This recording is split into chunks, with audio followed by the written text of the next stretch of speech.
Alors, comment j'y suis arrivé? Ben, par mes propres moyens, moi j'y suis arrivé à l'AC. J'avais arrêté l'école, j'avais 20 ans, je commençais à travailler assez rapidement, donc j'ai eu de l'argent. Et comme je savais que ça coûtait cher, ben, tu vois, fallait avoir de l'argent pour, tu vois. Et un jour, je savais que j'avais un pote, il en prenait comme ça de temps à autre. Je lui ai dit, tiens, ce serait une fois marrant de se faire une petite soirée. Voilà quoi.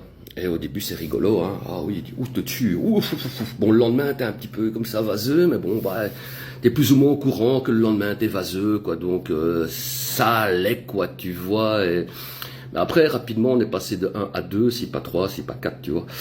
Et encore, à l'époque, il n'y avait pas de promo, hein. Donc, voilà, quoi. La qualité, de toute façon, était totalement différente aussi. Et voilà, comme ça, pendant 10 piges. Pendant 10 piges, une fois par mois, 2 fois par mois, un truc du style. Parfois en semaine, mais rarement. Rarement en semaine. Et au moment où j'ai vu que ça devenait un peu trop régulier la semaine, j'ai dit à mon pote, écoute, tu peux venir si t'as envie de tirer, tu tires, mais moi je prends rien, quoi. Tu vois, j'avais quand même encore une espèce de volonté. Surtout par rapport à ça, quoi. Parce que ça coûte des sous, et puis, comme j'ai dit, le lendemain, t'es mal, quoi. Puis surtout, j'avais pas envie de tirer comme ça 2, 3 rails, et puis après avoir envie d'acheter, parce que c'est ça la coke, tu vois. Une fois que t'as mis un rail dans ton pif, tu vois, et que t'as pas ton gramme, tu te sens comme une merde. Donc voilà, pour des raisons budgétaires et de santé, j'ai évité la semaine. Et donc 10 ans comme ça, puis je me suis mis avec mon ex, qui est maintenant mon ex, oui.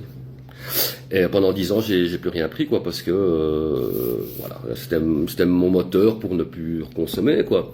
Et il y a à peu près, on va dire, grosso merdo, 2 piges. Ouais, à peu près ça.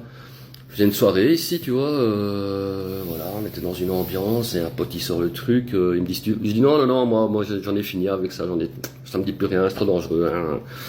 Et puis tu sais, la soirée elle avance, puis je me dis, oh et puis merde, tu sais, hop, et je dis, bah tu sais quoi, appelle le gars qui ramène encore. Là, directement, tu vois, au premier machin, ça a réenclenché le bazar dans mon cerveau, et j'ai dit directement, appelle le gars. Le gars il est venu et j'ai tiré mon jet, quoi, et là c'était de nouveau, c'était reparti, mais comme j'étais en grosse dépression, j'ai rien géré du tout en pensant que j'allais gérer, mais non, tu vois. Non, on gère pas. Une fois que t'as réenclenché ce bazar et que t'as quand même facile à trouver le produit, et que t'es super dépressif, ben tu glisses encore plus vite dedans, quoi. Et voilà, c'est comme ça que ça s'est passé, quoi. Et c'est vraiment parti en fête de la saucisse, hein. Quand je te dis fête de la saucisse, c'est fête de la saucisse. C'était pas tous les jours, c'était là vraiment quasiment un week-end sur 2 et de temps en temps en semaine, le mercredi notamment. Et puis ben voilà, un jour tu te réveilles, tu te dis mais non c'est stop, on en veut plus de cette merde, on va se soigner. Et voilà, 31 décembre, le 1er janvier, c'était fini. Cette année c'était game over, fini.